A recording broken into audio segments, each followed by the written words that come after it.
Hey everyone, welcome back to my Facebook mini blog. এই ব্লগটা আসলে মহালয়ার 2 দিন পরেরই ব্লগ। আমার দেখতেই পারতেছে আমার মনটা ভালো না, কারণ সোমের শরীরটা বেশি একটা ভালো না। হ্যাঁ, সামান্য জ্বর আইছে আর কাশি আর সর্দি হয়ে গেছে গা। তো তারপর গেছিলাম একটু স্যালনে, যেহেতু পূজা আয়া পড়ছে, বোর্ড একটু প্লাক করার আসলো।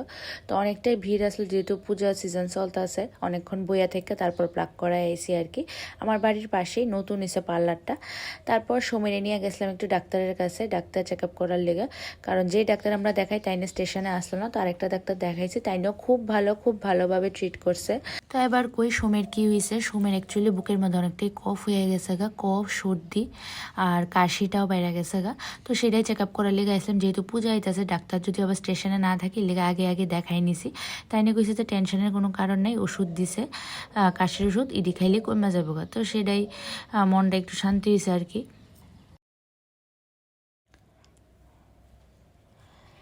তো ডাক্তার দেখায় বাড়ি যাওয়ার সময় রাস্তাঘাটে লাইটিং আর অর্কেস্ট্রা দেখলাম ফ্লাওয়ার্স ক্লাবের সামনে। বেশ ভালো লাগতেছিল, পূজা বসে, মানে বিশ্বাসই হইতেছে না। মনটা ভালো লাগতেছিল না আগে, কিন্তু এখন ভালো লাগতেছে, মানুষ দেখা লাইটিং দেখা, মানে পুরা পূজা ভাইবস। তো এই আসলে একটা মিনি ব্লগ। কেমন লাগছে ভিডিওটা জানাও, দেখা হবে আগামী ভিডিওতে। টাটা।